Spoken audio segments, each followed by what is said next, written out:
Medieval history की class चल रही है। मुगल काल, शेरशाह सूरी, सूरवंश का शासनकाल, प्रशासनिक व्यवस्था, केंद्रीय प्रशासन। शेरशाह के शासन की विशेषता उसका अत्यधिक केंद्रीकृत होना था। शेरशाह स्वयं प्रशासन की दूरी था एवं स्वयं ही सभी महत्वपूर्ण कार्य करता था। केंद्र में संभवतः 4 विभाग थे: राजस्व विभाग, दीवान ए विजारत, सैन्य विभाग, दीवान ए आरिज, अनुदान विभाग, दीवान ए रिसालत तथा दीवान ए इंसा। दीवान ए रिसालत संभवतः विदेश विभाग की तरह ही काम करता था। दीवान ए इंसा का कार्य पत्र, सूचना इत्यादि प्रसारित करने से संबंधित था। इन विभागों के विभागाध्यक्षों को कोई स्पष्ट शक्ति या अधिकार प्राप्त नहीं थे। शेरशाह ने न्याय पर अत्यधिक बल दिया। शेरशाह ने एक विस्तृत गुप्तचर तंत्र की स्थापना की, जिससे वह राज्य की महत्वपूर्ण सूचनाओं से अवगत होता रहे। प्रांतीय एवं स्थानीय प्रशासन। शेरशाह के प्रांतीय प्रशासन के बारे में बहुत कम जानकारियां हैं। सिख या सरकार आधुनिक जिलों के समान था। इसका मुख्य अधिकारी सिकदार ए सिकदारान था, जो फौजदार या मुक्ता नाम से भी प्रसिद्ध था। यह कानून व्यवस्था एवं सामान्य प्रशासन के लिए उत्तरदायी था। शेरशाह ने बंगाल को 19 सरकारों में बांटा था, ताकि वहाँ विद्रोह की संभावना को कम किया जा सके तथा वहाँ पर एक असैन्य अधिकारी अमीर ए बंगाल नियुक्त किया। शेरशाह ने सर्वप्रथम काजी फजीलात को अमीर ए बंगाल अथवा अमीर ए बंगाल नियुक्त किया। मुंसिफ ए मुंसिफान न्याय व्यवस्था से जुड़ा था तथा भू राजस्व वसूली की जिम्मेदारी इसकी थी। कभी कभी इसके लिए सैन्य कार्यवाही की आवश्यकता पड़ती थी और फौजदार की मदद ली जाती थी। सरकार या सिख अनेक परगनों में बटे होते थे। शेरशाह के शासन में प्रशासन की मूल इकाई परगना था। परगने में कानून व्यवस्था व सामान्य प्रशासन की जिम्मेदारी सिकदार की थी। आमिल या मुंसिफ भू राजस्व वसूली हेतु भूमि की पैमाइश आदि से संबद्ध था। मुख्य रूप से आमिल ही भू राजस्व वसूली के लिए जिम्मेदार था तथा उसे सिकदार से इस काम में सहायता मिलती थी। मुंशी का काम भू राजस्व वसूली का हिसाब किताब रखना था तथा फौजदार या खजानेदार कोषाधिकारी था। गांव के स्तर पर कोई सरकारी कर्मचारी नियुक्त नहीं किया गया था। यहाँ ग्राम प्रधान, मुकद्दम आदि प्रशासन संभालते थे। पटवारी हिसाब किताब से संबंधित थे। गांवों के लिए शेरशाह ने स्थानीय उत्तरदायित्व का सिद्धांत रखा था, यानी किसी अपराध इत्यादि के लिए मुकद्दम आदि को ही उत्तरदायी माना जाता था। राजस्व व्यवस्था। शेरशाह ने मापन, पैमाइशी या जब्त के आधार पर भू राजस्व निर्धारण पर बल दिया। वह नहीं चाहता था कि बिचौलिए, मुकद्दम आदि अपना बोझ किसानों पर डाले। अहमद खां द्वारा भूमि की माप करवाई तथा भूमि के मापन हेतु सिकंदरी गज एवं सन की डंडी का प्रयोग किया गया। भूमि को 3 हिस्सों में बांटा गया: अच्छी, मध्यम तथा बुरी, और भू राजस्व इनके औसत उपज का 1/3 1/3 था। लगान निर्धारण हेतु फसल दर की सूची तैयार की गई थी, जो राई कहलाती थी। पैमाइश प्रतिवर्ष होती थी। भू राजस्व निर्धारण का आधार बीघा था। साथ ही जरीबाना पैदावार का 2.5% एवं मुहासिलाना पैदावार का 5% भी वसूला जाता था। सरकार की ओर से किसानों को पट्टा दिया जाता था, जिसमें निर्धारित लगान का ब्यौरा होता था तथा किसान कबूलियत पत्र द्वारा इन्हें स्वीकार करता था। लगान वसूली बिचौलिए, जमींदार, मुकद्दम आदि करते थे। इस व्यवस्था के कुछ अपवाद भी थे, जैसे मुल्तान में लगान दर 1/4 थी। किसानों को लगान नकद या उपज के रूप में देने की छूट थी। प्राकृतिक आपदा हेतु प्रति बीघा 2.5 सेर अतिरिक्त शुल्क लिया जाता था। मुद्रा व्यवस्था। शेरशाह ने उस समय प्रचलित मिश्र धातु की घटिया सिक्कों की जगह समान मानदंड के मानक के सिक्के चलाए। ये चांदी का रुपया, तांबे का दाम एवं सोने का अशरफ थे। चांदी का रुपया सर्वप्रथम शेरशाह ने ही चलाया। चांदी के रुपये एवं तांबे के दाम का अनुपात 64:1 था। इसके साम्राज्य में सिक्का ढालने की 23 टकसालें थीं। सिक्कों पर शेर शाह का नाम, पद और टकसाल का नाम अरबी या नागरी लिपि में अंकित किया गया था।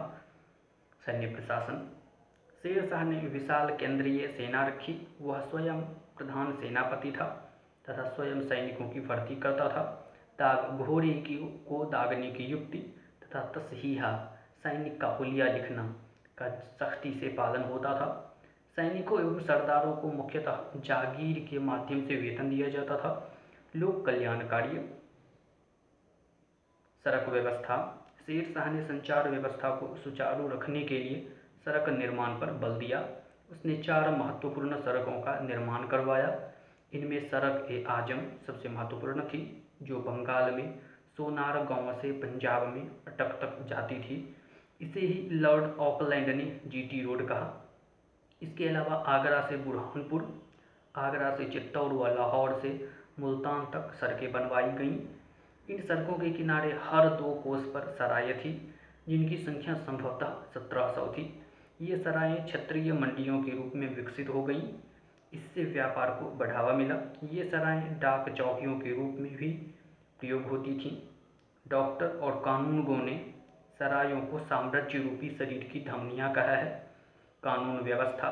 शेर शाह ने उत्तम प्रकार की कानून व्यवस्था स्थापित की, जिसके अंतर्गत सड़कों की सुरक्षा हेतु स्थानीय उत्तरदायित्व का सिद्धांत अपनाते हुए स्थानीय जमींदारों इत्यादि को सड़कों पर अपराध रोकने का उत्तरदायित्व डाल दिया।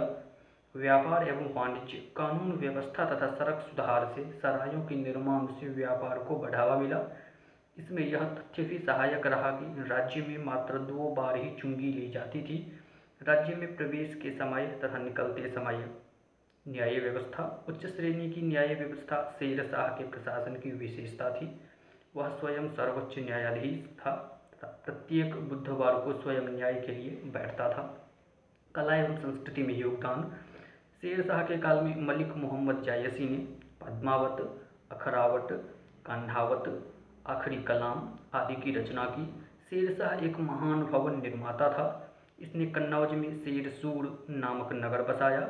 इसने सासाराम में अपना मकबरा बनवाया, जो एक झील के चबूतरों पर बना है एवं मजबूती, स्थिरता, रचना संगति की दृष्टि से अद्वितीय है।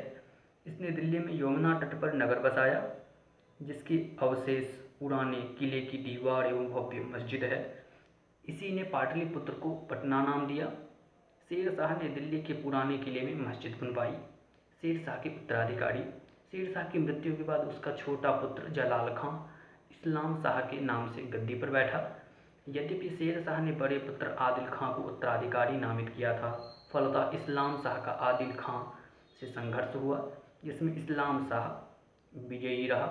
इस्लाम शाह ने अत्यधिक निरंकुशता से शासन किया एवं सरदारों का कठोरता से दमन किया। 8 वर्ष 1545 से 53 ईसा तक शासन करने के बाद उसकी मृत्यु हो गई। इसके बाद सूर्यवंश का तेजी से पतन हुआ।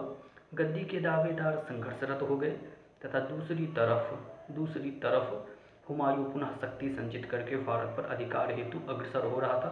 अंततः 1555 से 56 ईसा तक हुमायूं उत्तर भारत का एक बड़ा हिस्सा अफगानों से छीनकर दिल्ली में मुगल साम्राज्य को पुनः प्रतिष्ठित करने में सफल रहा। जलालुद्दीन मोहम्मद अकबर 1556 से 1605 ईसा।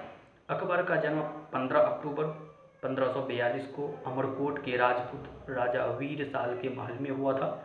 अकबर के बचपन का नाम बदरुद्दीन था। अकबर के जन्म के समय हुमायूं शेर शाह से परास्त होकर इधर उधर भटक रहा था, इसीलिए अकबर प्रारंभिक 3 वर्ष तक अस्करी के संरक्षण में कंधार में रहा। बाल्यकाल में ही उसे लाहौर तथा गजनी का सूबेदार नियुक्त किया गया। जब अकबर पंजाब में सिकंदर सूर से युद्ध कर रहा था, तभी उसे हुमायूं की आपात मृत्यु की सूचना प्राप्त हुई। 14 फरवरी 1556 को पंजाब के गुरदासपुर जिले के कलानौर नामक स्थान पर बैरम खां की देखरेख में अकबर का राज्याभिषेक किया गया। अकबर 1556 से 1560 ईसा तक बैरम खां के संरक्षण में रहा।